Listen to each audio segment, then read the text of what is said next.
스타틴을 먹으면 근육병이 생기는데 어떤 환자들이 근육병이 생기냐면 일단 약을 먹으면 손끝 발끝이 저리지 않습니다. 일단 약을 먹으면 이 환자들은 상체에서 가까운 쪽, 상완 아니 허벅지 쪽이 근육이 힘이 빠지거나 아픈데 그것이 한쪽만 오지 않고 양쪽으로 옵니다.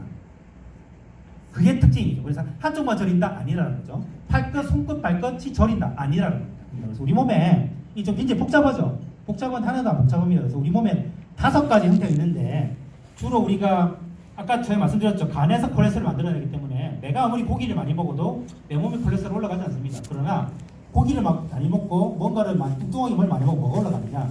우리 몸에 있는 중성지방이 올라가는 거죠. 왜냐하면 음식을 많이 먹고 우리가 많이 먹으면은 기본적으로 먹는 걸 에너지원으로 부각을 해야 되죠. 그때 맨 처음에 바꾸는 형태가 카일로마이크론입니다. 그래서 우리 내 몸에 음식을 많이 먹게 되면 그 먹은 것을 우리가 에너지로 저장을 해야 되는데 그때 우리가 이 지방 성분을 우리가 저장을 해서 저장고로 보낼 때 최초 형태가 카일로마이크론입니다. 요거 아시면 됩니다.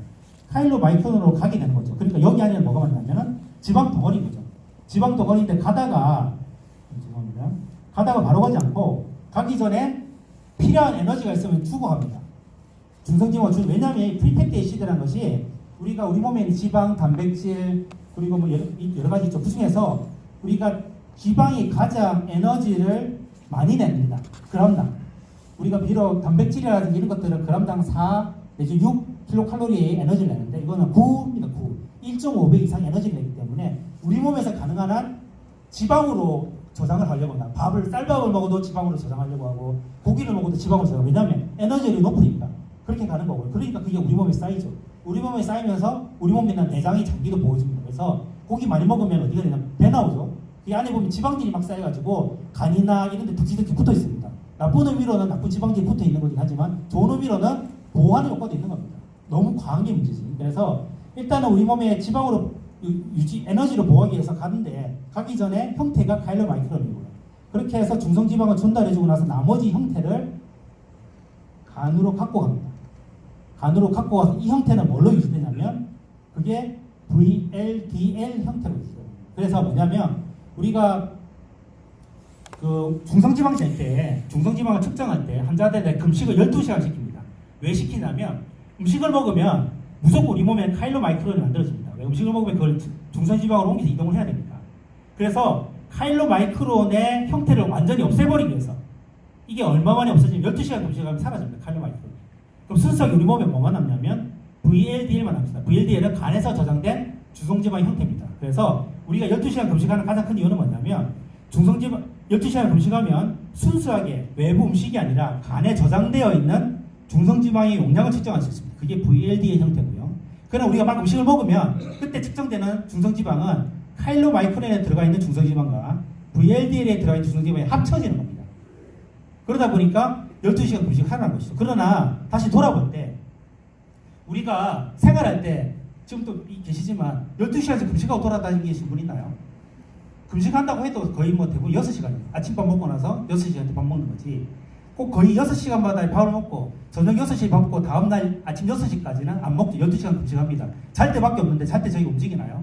심근경색 잘 때 안 옵니다. 주로 낮에 활동하기 때문에. 그래서 무슨 얘기냐? 우리가 정말 이 환자의 중성지방이 공복대의 중성지방이 높은 게 의미가 있느냐는 겁니다. 끊임없이 문제가 되죠. 왜냐하면 우리가 활동할 때 끊임없이 먹기 때문에. 그래서 요즘 들어서 나오는 얘기가 뭐냐면 식후에 중성지방 높은 것이 위험 요인이라는 것이죠. 왜냐하면 우리가 에너지를 저장을 잘하는 것과 그냥 과량인 거는 전혀 다른 의미거든요. 그래서 금식했을 때의 중성지방은 간에서 중성지방을 저장하는 형태입니다. 그거는 그 환자가 그 사람이 에너지를 언제 쓸지 모르기 때문에 저장하는 능력을 보완하는 것과 평상시 이 환자가 중성지방이 얼마나 많은지 다른 문제거든요. 그래서 실제로 그 환자 식사에서 중성지방이 끊임없이 높다고 하는 것이 오히려 공복 시의 중성지방 높은 것보다 위험 요인이 될 수 있다는 보고들이 있다는 것이죠.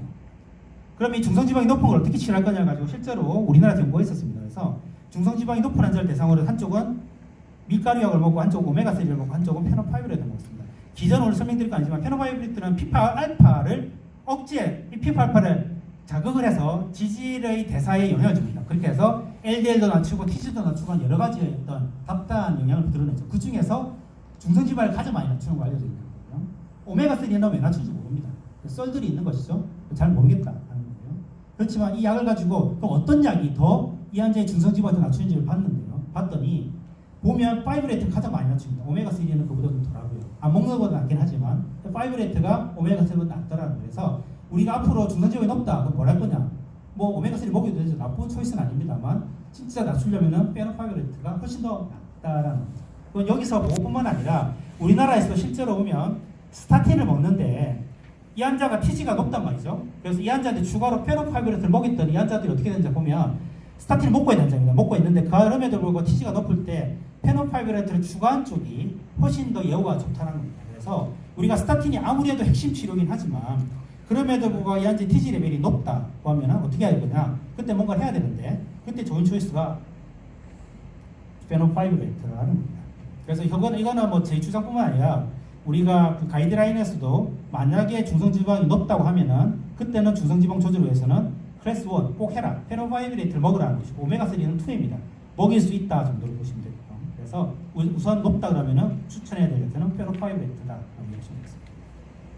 제가 이제 지난번 이 강의할 때 사실 지난번에 강의에 연속적인 줄 알고 조금 좀 이렇게 좀 다른 강의를 준비하려 했었는데 각공간